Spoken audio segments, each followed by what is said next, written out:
proclaim you now of your mighty power and your awesome majesty. It's one of the great bulletins of this country. It just exudes joy and energy and optimism and love. And that's really saying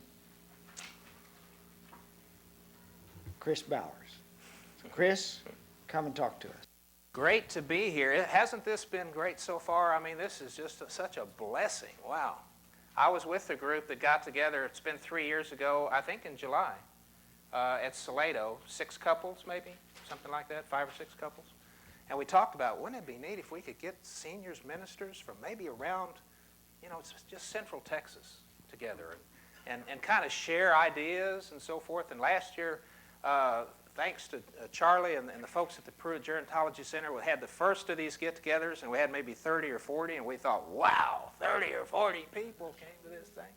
And this year, close to 100, and who knows how much pent-up demand there is out there for people who are hungry to know how to do seniors ministry.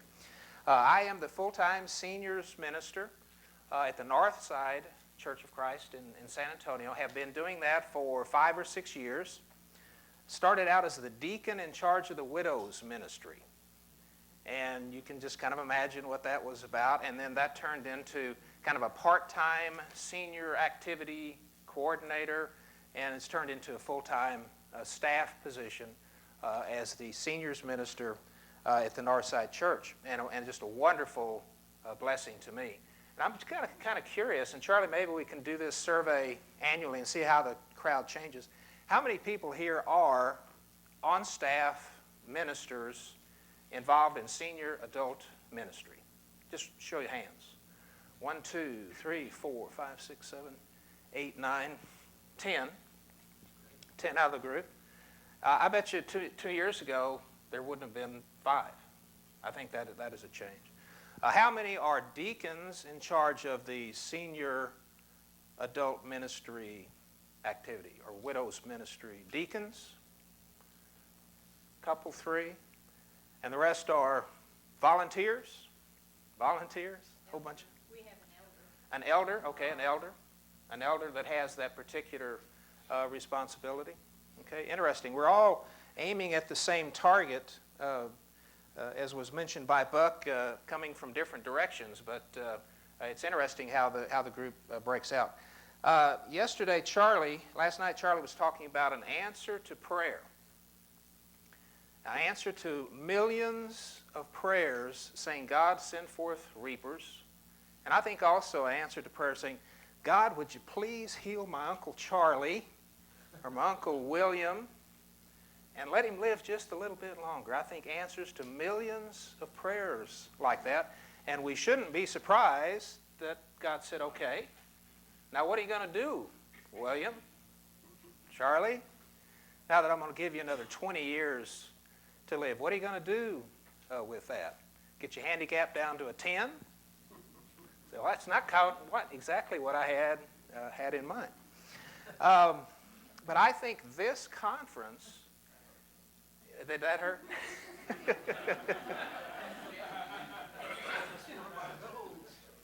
One of your goals? Well, I tell you what, I've seen your golf swing. Get another goal.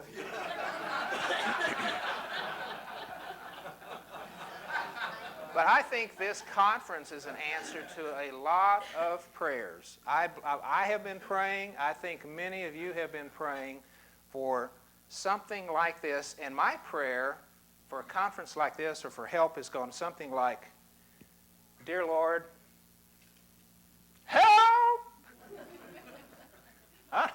I know what I want to do, and there's so much to do, but I don't know how to do it. I don't know where to start. I'm sorry we're missing Jim Hughes today. Jim Hughes, if you have not met him, is a huge resource to this ministry. He still teaches a class, doesn't he, here in Januaries? In Januaries, that you can audit for, I think it costs a whole $25 or something like that. A class on senior adult ministry lasts a week. And if you have not been to that, you need to come to that class because he can give you lots of nuts and bolts about how to do it, why to do it, do's and don'ts. I am humbled to be here because, to me, these guys are heroes.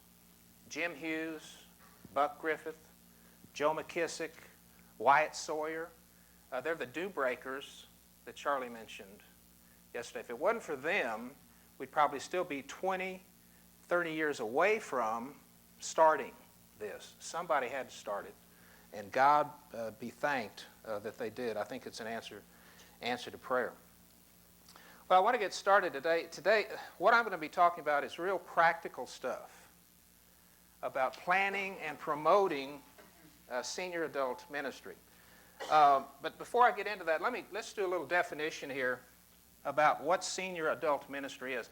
Whenever you say that, or whenever anybody hears you say that, they think probably at least one of four different things. And it's been alluded to. Buck talked about it a little bit. But we're going to tell them, and then we're going to tell them what we told them, and then we're going to tell them again, right? Sometimes when somebody says ministry for senior adults, what they're talking about is a ministry to senior adults. Okay? You have people who are homebound, people in the hospital, people who are grieving, people who are disconnected, despondent. They need ministering to. People right in your congregation. And that is a very important ministry and shouldn't be overlooked. And when we talk about programs today and how to promote and plan programs, we might be talking about a program that's involved with ministering to senior adults. A visitation team. A team that goes to the hospital when people are in the hospital. You could have a program about that. We'll be talking about all kinds of different programs, but you can promote them kind of in the same way. You can also have a ministry for senior adults. And a lot of senior adult ministries, that's kind of where they're aimed at, aren't it?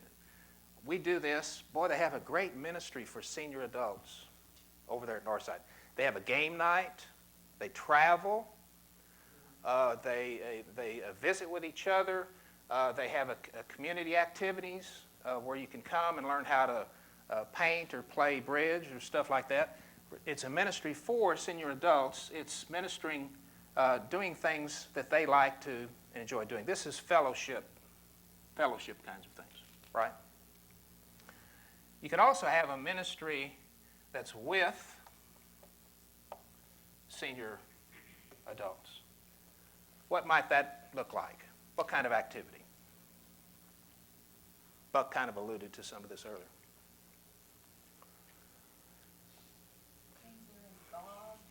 Getting involved. Yes. Grading World Bible School lessons. Okay. Going to an assisted living center and holding a worship service on Sunday morning with the senior adults coming with you and doing that. Prison ministry. Tutoring students at a Christian school. In other words, getting seniors involved in the ministry. You minister with them. And that's also valid. And Buck came to this conclusion earlier, and maybe the highest order of preference here, or the higher calling, is a ministry defined, let's just call it that, senior adults. This is outreach into your community. And any seniors ministry program could concentrate on any of these four, and you could have programs that are designed to be involved in any of these four. But we're going to talk about how to plan and promote those programs, whatever aim they have. Does that make sense? What kind of things might this be? A ministry-defined outreach senior adults. What might you do? Encourage them to bring a friend. Okay. It could be a fellowship activity in which you say, hey, bring a friend. Like Buck was talking about. They start getting involved, and then they get more involved, and then they get more involved, and they go, oh, wait a minute. I think I want to be part of this family. It could be community outreach. You could turn your building into a community center. We're currently working at that at Northside to turn our facility into an adult community center during the week. Every town's got one. It so happens we don't have one in the north side of San Antonio. I don't know why, we just don't. Where people will come in and take art lessons, Bible class lessons, bridge lessons, whatever. Just get them there, get to know them, invite them back, outreach. This could be Bible studies at an assisted living center. It's going out and trying to bring people in, okay? But with any of these, you're going to develop programs to try to accomplish what you want to do. And so for the next, how much time do I have here? 30 minutes or so. We're going to talk about how to plan and promote those activities, just some real practical things, okay? There's a lot of focus in it. Planning and promoting seniors adult ministry. And then I borrowed a phrase from, was it Charlie Shedd, who wrote the Letters to Karen books? Feeble hints to fellow strugglers. If you can't read that, that's what it says. These are my feeble hints to fellow strugglers about how to plan and promote senior activities. Because sometimes it works, sometimes it doesn't. And you think, well, that didn't work. We'll try something else. Charlie Shedd said that he had a sermon that he taught, and when he first got out of seminary school, he called the sermon, How to Raise Your Children. And after his kids got a little older, he had the same sermon, but he called it Some Suggestions on Child Rearing. And after his kids got to be teenagers, he called it Feeble Hints to Fellow Strugglers. And I've been at this long enough to know that these are feeble hints to fellow strugglers. I know this is a little hard to read, but we'll talk about these. First, talk about the planning phase. First thing I would suggest you do is organize a team. Organize a team. I don't like committees, but I like teams, because teams kind of you think about teamwork and getting things done and goals and objectives and so forth. But for example, let's say you're wanting to organize an activity for your seniors. You might want to organize a travel program. So first thing I would do is form a travel team. I would make it a diverse group of people who like to do stuff. And you know, in your congregation, you've got people who like to go and do stuff. Well, use their expertise, lean on their expertise, and encourage them to help you make decisions. Call that group together. Maybe it's 10 people, it's 12 people. It's not 3 people, and it's not 30 people. It's some manageable size group. And get them to help you organize a travel program for a whole year. Start with a team, okay? What advantages are there to that? You see any? Buy-in. Okay, now it's their travel plans. They're talking it up with the other members. What we're going to do. It's not what Chris says we're going to do. You know what Chris thinks we ought to do. No. It's what they decided we ought to do. And plan that far enough out in advance to where you can actually produce, and this is just talking about travel. You could do the same thing for any program. Actually produce a travel schedule for the next year. This happens to be for the year 2002. And you can see the different kinds of things we did in 2002. A Valentine party, a wildflower tour to the King Ranch, the senior connection here at ACU for the Horizons Retreat, Cherokee Days barbecue, a night on the town, we're getting ready to do that in August, overnight mystery trip, go to Branson, Missouri for a Christmas tour, a Christmas dinner, and a holiday performance. To me, the key to this, and I've learned this by trial and error, is you have to put this out early. You have to put this out in, say, the fall of this year. you have to have your travel schedule out for next year. Why is that? Especially with seniors. Their schedules, they're already thinking about where am I going to go next year, and they're making deposits on trips, and if you don't have your schedule out, send it up, they say, boy, I wish I'd have known about that before we put our deposit down to go to Europe or whatever it is. You have to get this out early, and you have to update it often. You have to tell them what you're going to tell them, and tell them, and then tell them what you told them. You have to tell them over and over and over and over, and they say, now, where is it we're going in December? Branson. We're going to Branson. Oh, yeah, Branson. Which gets to this concept of communication. A little bit earlier,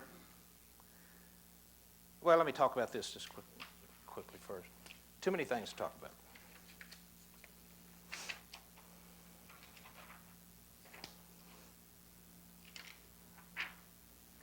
There it is. When you plan these activities, let's say a travel schedule, you need to try for a wide variety of activities. You'll have some people that want to go to Europe, Alaskan cruise, and you have some other people that want to do something that's free, and those aren't free. And so you have to have a wide variety of things to include all of your seniors. You can make it so elite that people can't afford to go. You can make it so cheap that nobody's interested. You have to have a wide variety of things for people to do, from free to fancy. Make it inclusive. For example, when we have our Valentine party, we have a sweetheart party. It's because you have a sweetheart that we want you there, not because you have a sweetheart. You see what I'm saying? We have as many single ladies come and single guys come to our Valentine party, probably more so, than we have couples.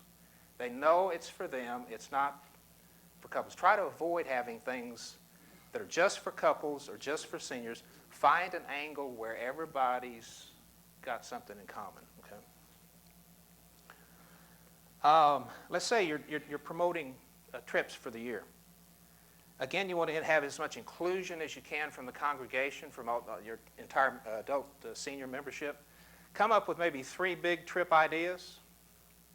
Like we've been on a Caribbean cruise, we've been on a fall foliage tour over to Kentucky and Tennessee, Big Bend National Forest, Mississippi riverboat cruise. But each time we did one of those, we had about 3 ideas, and we sent out a flyer to the seniors and said, vote. Which one of these would y'all like to do this coming year? Again, you get some buy-in, and you're not just trying to cram down their throat the thing that you think would be the most fun. So you might try that. Publish an activity or travel schedule and distribute it and update it often. That's what I showed you a little earlier. Strive for excellence. If you're going to have a game night, don't just unlock the door and set up some tables and chairs, okay? You've got creative ladies, maybe some guys in your congregation who can decorate. See, I wouldn't think of decorating for a game night. Decorate, have a theme. Make sure that people really bring great food, not just open a can of green beans and pour it into a bowl, you know. Advertise that we're going to have a 4-star gourmet potluck dinner. All right? And get the people to thinking about that. If you're going to do something, strive for excellence. Anything where people walk away and say, "Wow, that was neat." Buck mentioned budget. I actually budget some money, church contribution money, for our travel plans. It helps to supplement the cost of people doing these trips. Now, it's not a lot of money, but it's enough money maybe if somebody wishes they could go on a fall foliage tour, but they can't afford 2 tickets, well, maybe they could afford 1 ticket, okay? To me, this is real important. It shows that this is important. And you don't advertise that to everybody. 2 people got to go free, and it was Edna and Joe, and they're on the bus free. You know, you don't do that. But you know that if somebody needs help, you can help them a little bit with a little bit of a budget to help with these activities. Okay? So planning, plan it early, get a lot of people involved, get input from the congregation, the members, as to what they would like to do. Have a lot of variety. I think the real key to this is variety. Promotion. Tell them early and tell them often. My background is in sales and marketing. I don't know, that's just what I did for a living. With Southwestern Bell and with Chubb Security Systems. So, you know, whatever you've done, you somehow find a way that kind of fits into what you're doing now. I just kind of the way it works. If I had shoed horses, I'd say, you know, this is like shoeing horses. You know, it's not. In advertising, I'm talking about promotion. In advertising and sales, there's some terminology used. An advertiser might call it the decision tree. A sales manager might call it the funnel, the sales funnel. Anybody done a lot of selling, their sales manager came and asked him, what do you have in the funnel? Well, he's talking about a decision, a series of decisions people go through before they'll say, yes, I want to do that. Okay? Very few people are going to get your flyer about starting a new program, let's say tutoring students at a Christian elementary school, and pick up the phone and say, hello, Chris, I want to do that tutoring thing. They have to think about it. They have to go through a set of decisions. And a salesperson would call that the funnel. And it kind of works like this. Picture that as a giant funnel. I'm not a very good artist. And at the top of that funnel are the first time somebody hears about this new program, all you have done is to inform. That's all you've done. You've just informed them that we're going to have this new program. Okay? Now, what is your goal? Let's say you're going to have a new program. A travel program, a mentoring program, a visitation program, whatever it is. Of all the seniors in your church, your congregation, how many of them do you want to inform about that? All of them. You want everybody to be informed, right? But the truth of the matter is you're going to maybe hit 90%. Okay? That's just the way it is. I mean, I don't care what you do. You could call every one of them and talk to them individually, and the next week you could ask them about it and say, well, I don't remember anything about that. But let's say you have 200 seniors in your program. Right away you have how many informed? 180. Help me with this math now. You have 180 of them informed that you're going to start a tutoring program with children in a Christian elementary school, okay? Which, is, by the way, is a great program. We've had some great luck with that. Out of that, some percentage are going to be interested. Trust me, that says interested. Maybe, let's say 50%. That would be a high percentage, wouldn't it? Interested. They read that flyer and they say, you know what? That sounds, what? Interesting. That sounds interesting. Does that mean they're going to do it? No, it just means it sounds interesting. And if you ask them about it and you say, hey, did you read that flyer about tutoring? What do they say? Yeah, that sounds interesting. Okay, all right, they're getting there. At least they know about it and they're interested. Now, what's the next step? They'll say, you know, I've been thinking about that. They're thinking about it. That's a big step. Now they're not just in it, but they're checking their calendar. They're thinking, well, do I have Tuesdays free? I could move this around. I'm thinking, that's a big step. This is maybe, let's say that's 40%. So how many we got thinking about it? 80? What do you think the next step would be? I want to,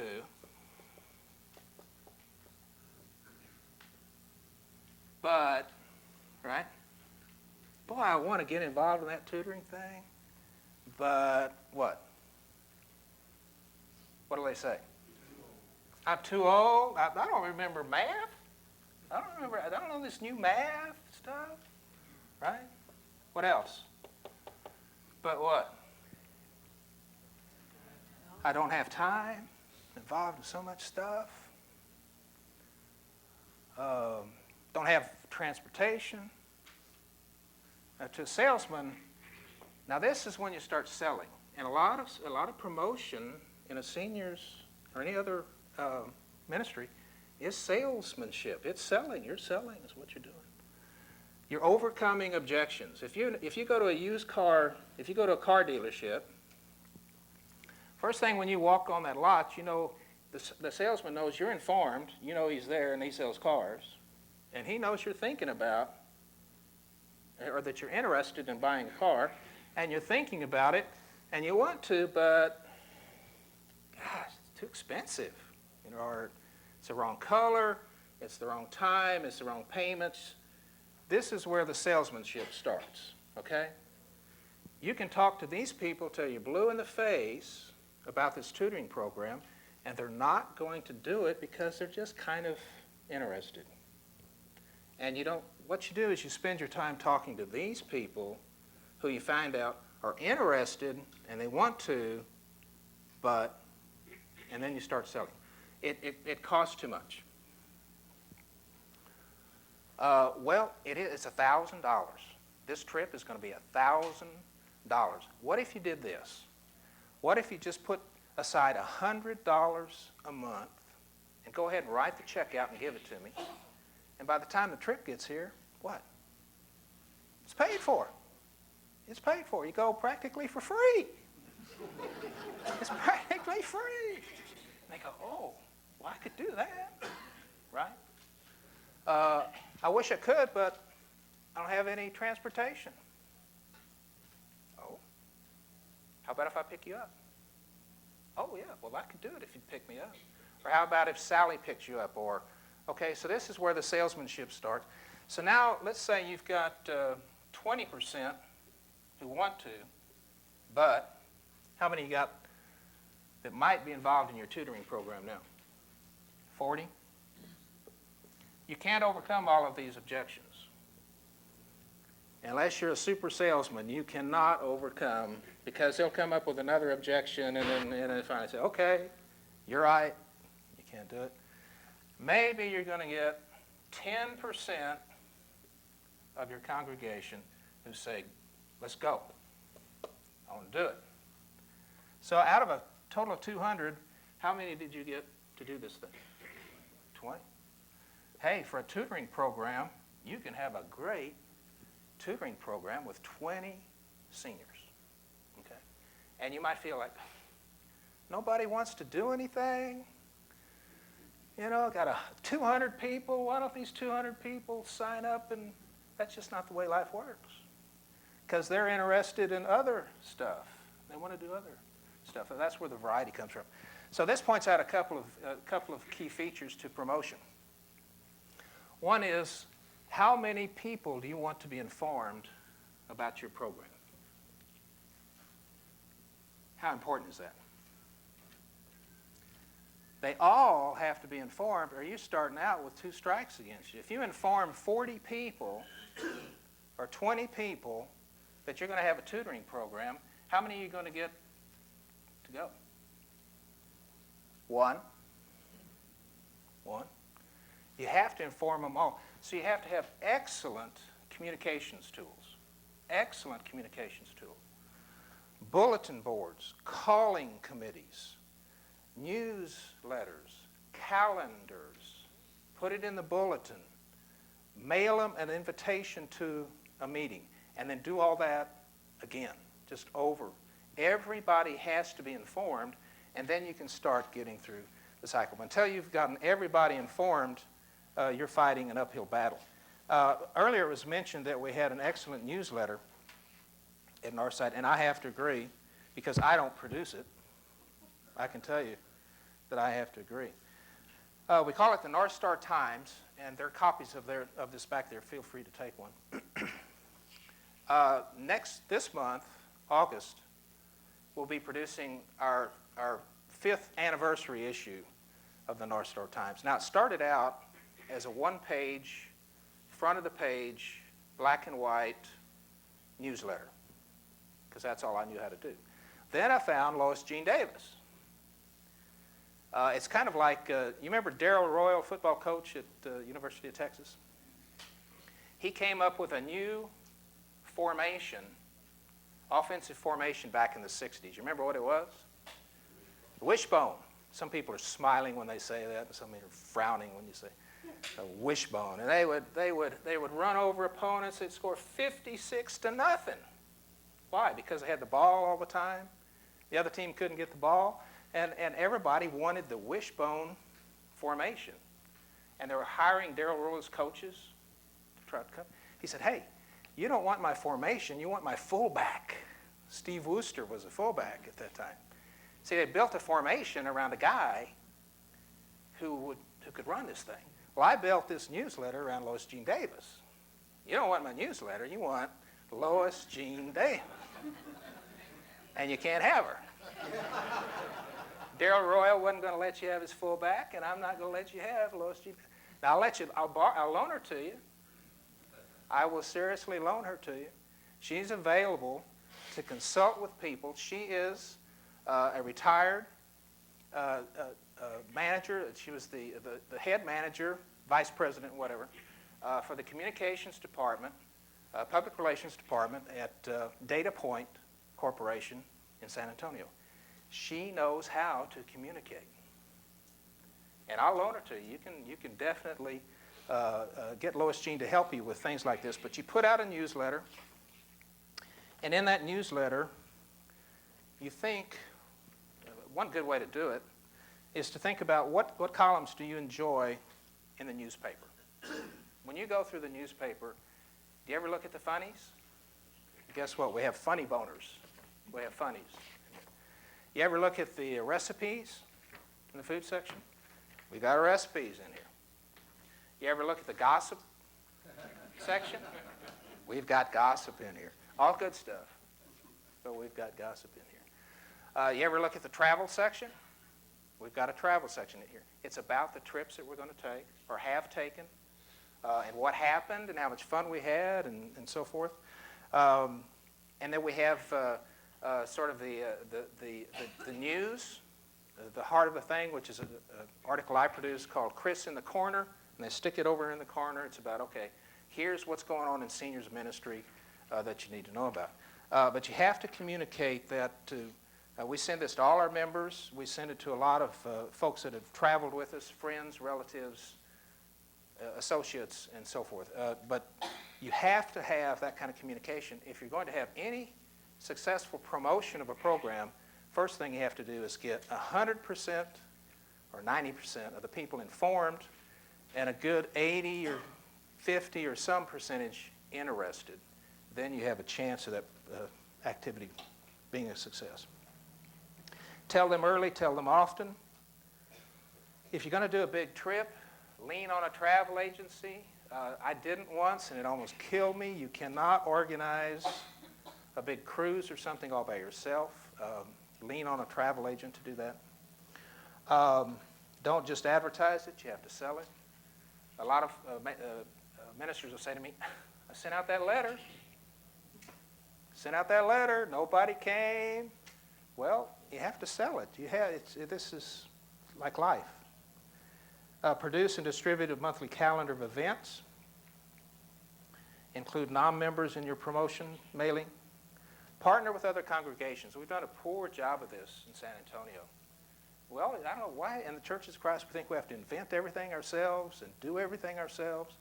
But I know that Steve Doss is here from Oak Hills. We're talking about doing things together. Folks from Lackland Terrace. You know, you don't have to do all this by yourself.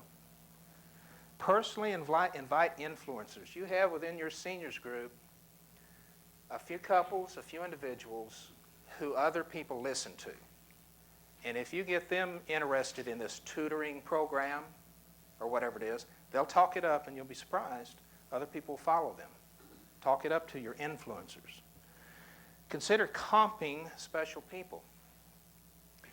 If you need help in organizing an event, you might consider helping defray their expenses if they get involved in that event with you. If it's going to be a trip, maybe $200 off for their involvement in helping to organize the event. Report on the event after it's over.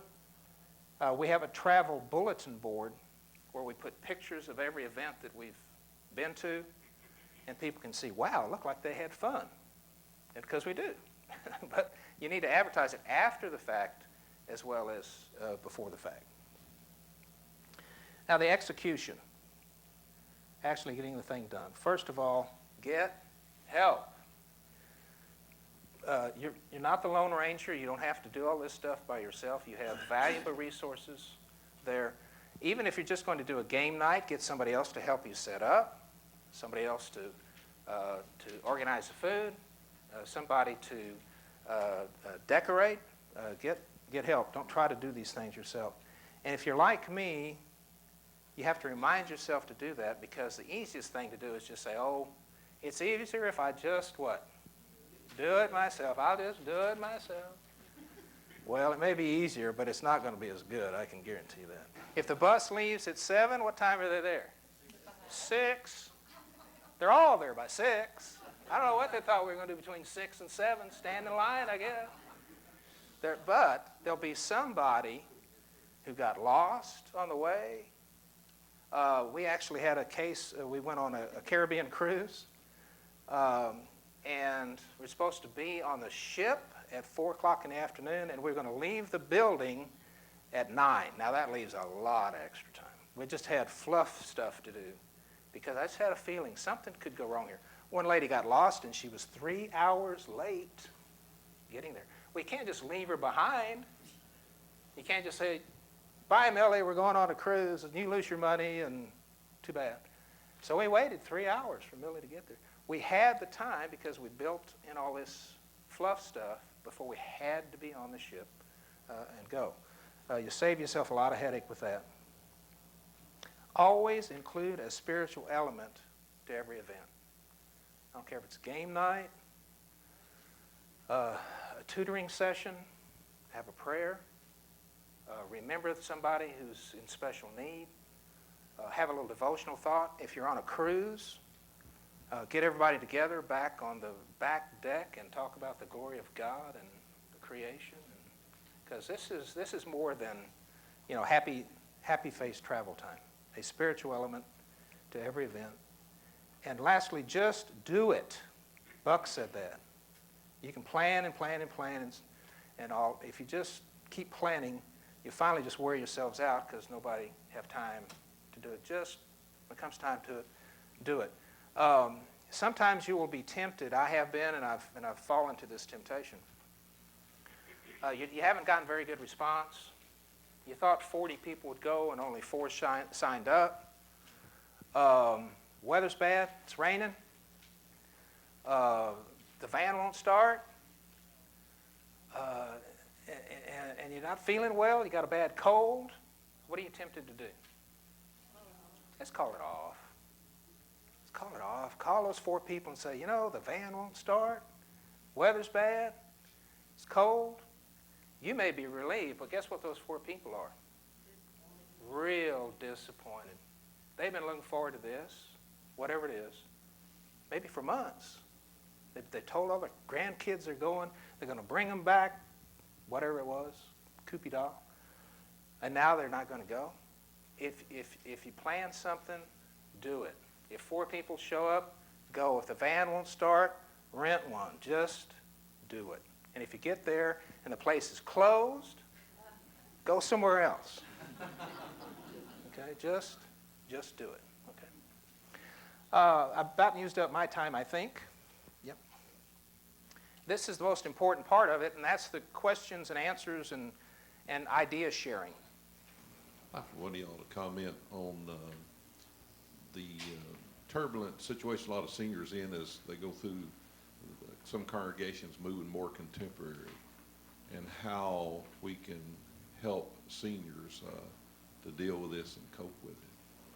That's an excellent question. I'm not much of an expert on that. I'll just tell you our experience. At Northside, I'm one of the elders at Northside, so I was involved in this decision. At Northside, we have decided that we will have a blended worship service. We will have some contemporary music. We'll have a lot of the old standards. We'll have some singing groups. In other words, every Sunday you come, you may not like everything that happens every Sunday you come. And we've done a lot of teaching about the fact that that's just the way it's going to be. And that's kind of the way it is in a family. You know, you go to Thanksgiving dinner, well, guess what? You don't like everything on the table. It's okay. Some of the family members like that and you don't. So just take what you like and encourage everybody else and move on. Now, I tell you one thing we have experienced at Northside. One of the reasons, one of the motivations for us to have a seniors minister is we had a big influx of seniors from another congregation who split from that congregation. They came to Northside because we had at that time we had a more traditional service and more traditional eldership, and they felt more comfortable there, and they just came. I don't know, 50, 60, 75 people. One Sunday, sorry. Well, maybe 2 Sundays. 2 of them came as scouts, and they came back.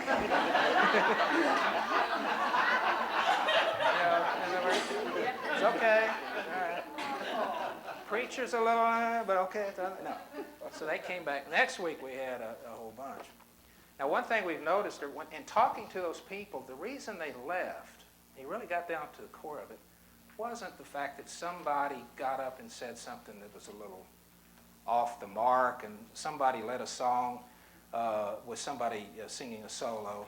It was because nobody would listen to them. They weren't important. They were like dead wood. Somebody even accidentally said, well, you know, sometimes you have to cut the dead wood out of a tree. Well, that was the wrong thing to say. And so they felt like nobody's listening to them. Their input was not valuable. They weren't being used. And that's one reason we decided we need to have a ministry with these people, because they want to do stuff. They don't want to be dead wood. And once people get that involved, and they feel like they're important and they're involved and they're ingrained, they are woven into the fabric of this congregation, guess what? Next time you have a singing group, how many people get upset?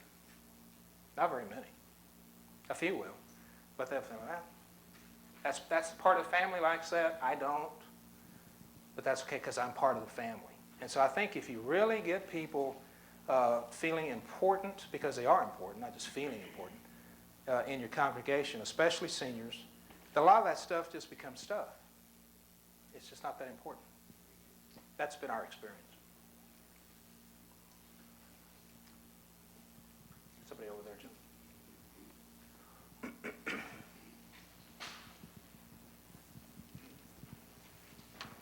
Sometimes we're criticized when we travel a lot, and you've mentioned traveling a lot this morning. Just how important do you think that aspect is in a seniors program? What do you think's accomplished in traveling and so on, making trips together? I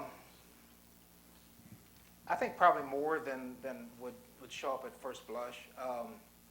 One of the big problems, I know Charlie knows this from his studies and his doctorate, one of the biggest problems seniors have is this feeling of isolation and loneliness and a lack of something to do and purpose.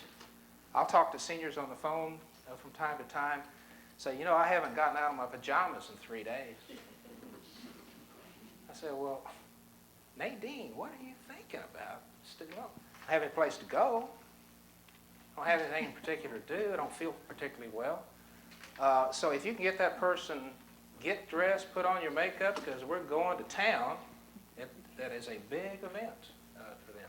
It means a lot, and that's just that socialization get them started, and they'll get more involved. But you have to start someplace. You don't just start off with, okay, we're going to go over here to the retirement center and preach a gospel sermon. Are you ready to go? And I said, no, I'm not ready to do that. I might be ready to take a trip or something. You know, you have to walk before you run and that kind of thing. So I think it's very valuable, and it's also an outreach. I can't think of a trip that we've taken in the last few years where we hadn't had some visitors, some neighbors come. And we've baptized some people who their very first involvement with the church was just a trip to a cruise. And they got to know these people. And, you know, it's that old adage about, you know, you care what they know only if you know that they care. And once they know that these people like me, and so it can be a very valuable outreach too. Now, can it be just fun and games? Sure. Especially if you make it elite, and it's something that's going to cost $1,000 a person, and you know, you may find yourself just being a travel agent, and that's not the purpose. Yes. Go ahead.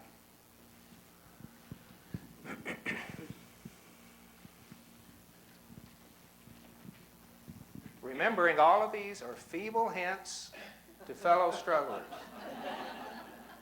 Write all this down in pencil. I'm curious what ages you call the seniors at your church.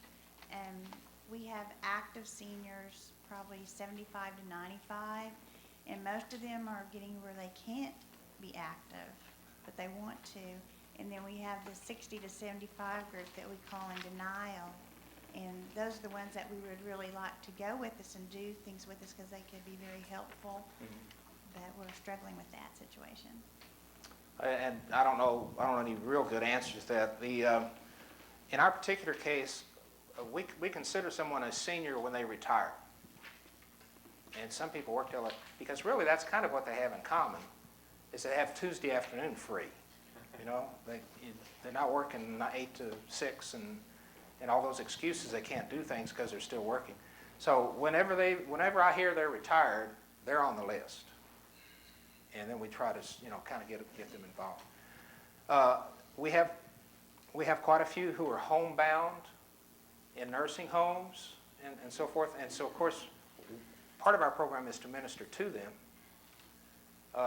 because some of them really can't do all that much. Now, tomorrow, I know on the program, there's going to be an emphasis on how you get the frail elderly involved. And I'm going to be taking a lot of notes in that because we have not done a great job at that. So I'll be listening to that. To me, one of the keys is variety. Somebody will be interested in something if you just come up with enough programs. You'll hit a nerve with them. Nursing homes. Maybe their mother just passed away and she was in a nursing home, and now they see what the need is, and you can get them involved in that. But you will not get 100% of your seniors involved. That's just not the way it works. Chris, let me ask a question. Sure. What do you think will be in the future? Do you think that we will really tend toward 2 to 3 different ministries? Instead of just senior ministries, you have a different group of seniors. These are seniors are at 50. They're going to retire at 50. That's a senior. Yeah. But they don't want to do too much with the 70s unless, as somebody's already said, that you can get them to help work with those people. And I think that's a great idea. Yeah. But I think there's a possibility of we'll just have to go down and start another ministry with this younger group. Yeah. There's because you are talking about such a diverse group. You have people who've just retired and they're 55 and they're full of vim and ready to go. You have people who are whatever age, but infirmed and homebound and really can't do a whole lot. It's hard to do an activity that's going to include all those people. We've really had we have a diverse group of people. We'll have at our game night or on a trip, we'll have people who are 50 and we'll have people who are 95. I mean, they do bond well together. Maybe that's just the personality of our group. But one key to that is the teams. You have a team of people. If you can't have 3 ministers, which a lot of places can't have, you might have 3 teams and have a team that's organizing activities aimed more at the homebound and so forth, and a team organizing activities for those that are younger. You might try something like that. Yes? Maybe you said it and I missed it, but how many are in your group? We have about 175 retired members. And we have some who are in the group, like Buck mentioned, who aren't retired yet, who just like being in the group. And so that's okay. You know, they come ahead and do what they can. That's out of a congregation of about 600.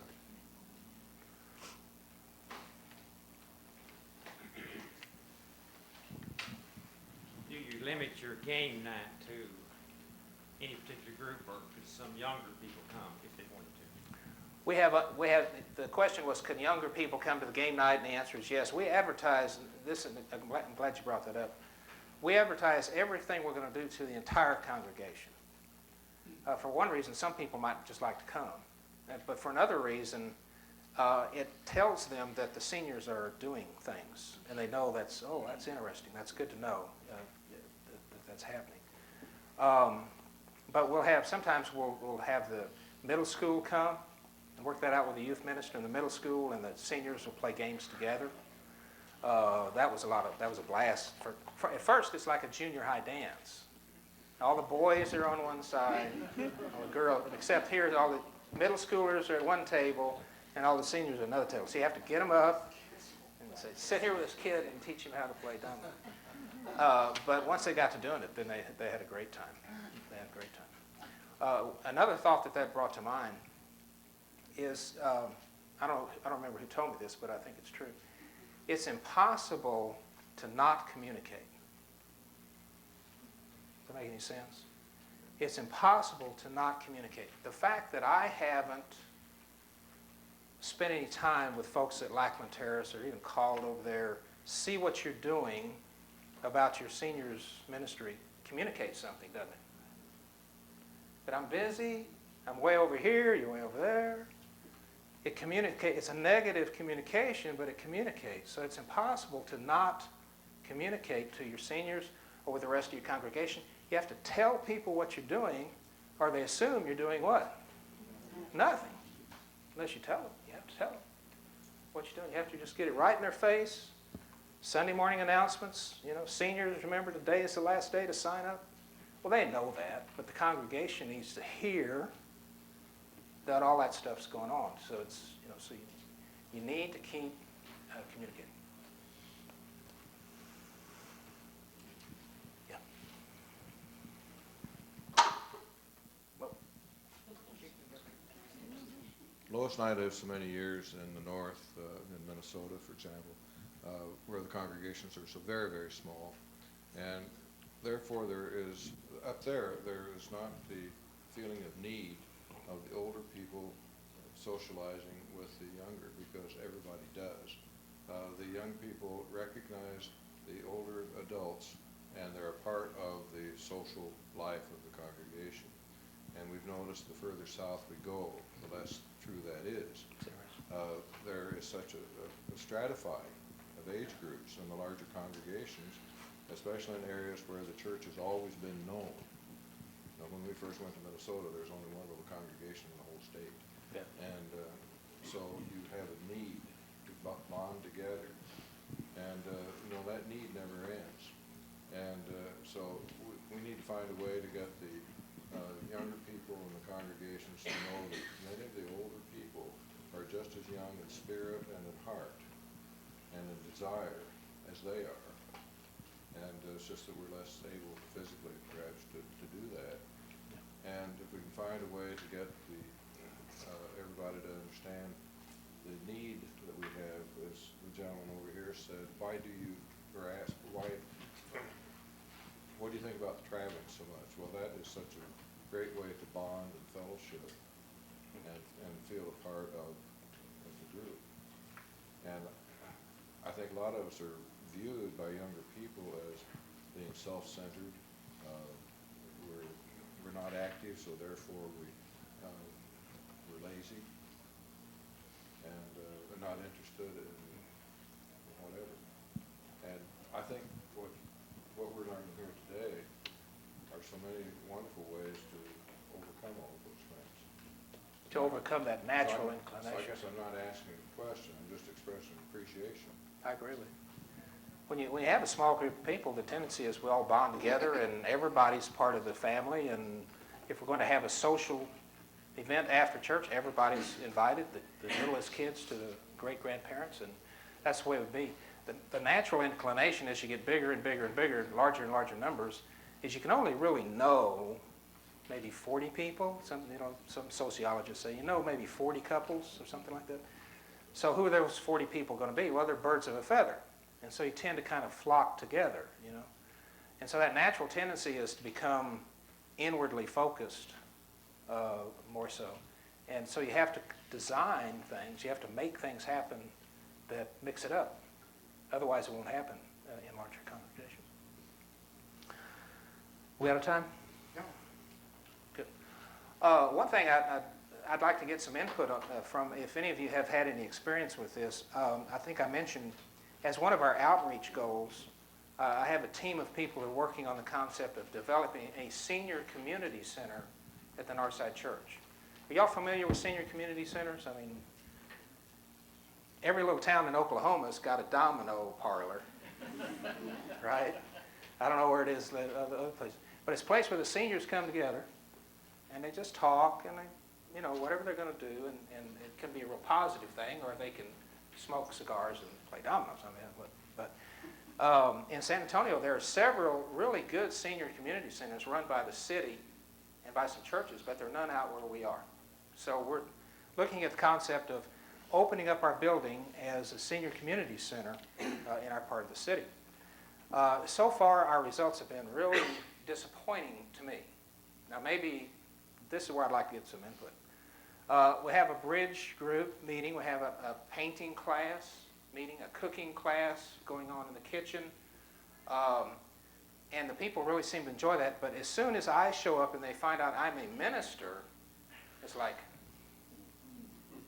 I'm here to learn how to play bridge. We have not yet been able, and we've only done this a few months, but we have not yet made a connection to where those people start becoming part of our fellowship. Have any of y'all experienced anything like that, or tried anything like that, and had any success? Buck, There was an Abe Miller that did that in Ohio several years ago, and it was a great success there, but each community is different. Yeah. This was a smaller community, and so they do things like that better. Yeah. But we might write to Abe, he's in Indiana, and see just what his secret was there, but they baptized several hundred. Is that right? Yes. Well, we're just starting to try to. Chris, are your folks involved? That they have not been very much, and that dawned on me that unless we have somebody in the class, they're not getting to know anybody except the people that are there to play bridge. So in the fall semester, we're doing this through the Northeast Independent School District, and they're continuing education, community education classes. I think every large city does it, and they're using our site as a teaching location. And so that crossed my mind, is that if I had somebody in that painting class, well, then they could get to know the people and invite them to ladies' Bible class and so forth. So that may be the missing link so far. Because it's not the minister wandering in saying, oh, that's a pretty painting. Who are you? And I go like, I'm here, the student learning how to paint. Leave me alone. So we'll try that.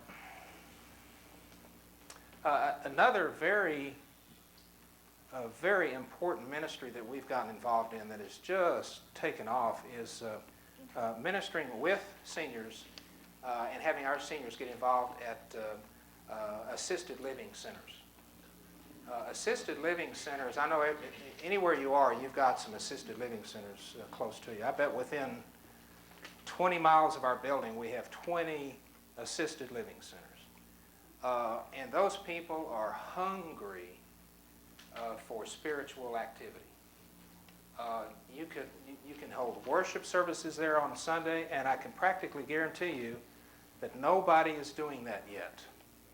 You won't have much competition if you go there and say, could we come here and hold a worship service for your residents on Sunday morning? At first I thought the thing to do is get a big bus and go get them and bring them to church. Well, guess what? The reason they're in an assisted living center is because they can't get around very well. Our small groups will take on a particular assisted living center, and they become so enmeshed with those people. It's like surrogate grandchildren. Bible studies spring up. You're going to preach at some funerals, like Buck is saying. You're going to preach some funerals because you become the chaplain for that assisted living center. They don't have anybody else coming there doing that. So if you're looking for another idea, and ideas are pretty easy to come up with, but if you're looking for another idea, the assisted living centers in your community would be a great outreach for you if you haven't done that. This beautiful young lady over here on the left. I just wanted to add that part of that ministry is that a lot of our senior women have gotten involved in making pillows and also little lap robes that they give each of these residents on their birthdays. And it has a note on the back that it's a gift of love from the Northside Church. And, oh, that means so much to me. Yeah, it really does. What she just said reminded me of some things that we've gotten involved in. We have a Threads of Love ministry. It's not directly related to our senior ministry, but there's a Threads of Love ministry in the church that makes clothes for for both premature and stillborn babies. Wow. And that's been a really gratifying thing to see. And then in our seniors class last Sunday, one of our members had all the men in the class model these hats that she had been knitting, and she has gone out and made contacts with the Cancer Research Center and the Salvation Army, and I don't know how many places. Ask them if they'd like to have would they have a use for knitted hats, and so she's starting a ministry of knitting hats for these kind of places, and she had a great big sign up in class Sunday that says men can do it. All of us kind of sat around and we weren't too sure. But one brave soul said he does knit, so that really? That's great. Another thought, and cut me off when my time's up, another thought that crossed my mind about this, this is a lot of work. Okay, it's not like mailing out a newsletter and then answering the phone and signing people up, and then 2 months from now the program starts. This is a lot of work. And if in your congregation you have enough seniors that you really want to tap into that potential for them to get involved and minister with you, you need a seniors minister. You need somebody who's doing this full-time, dedicated to it. Otherwise, you could have 6 or 7 programs going on, and I can pretty well assure you they're going to bump along at a pretty slow rate until it's somebody's job to do it. If it's everybody's job, it's nobody's job. Until it's one person's responsibility, and people say, "Hey, why isn't this going as well as it should?" And say, "Well, I don't know, but I'll try to fix it." It really, your congregation, if you have the size to make it work, you need a full-time senior adult minister. All right. It's been a great morning. Lord, we proclaim you now of your mighty power and your awesome majesty.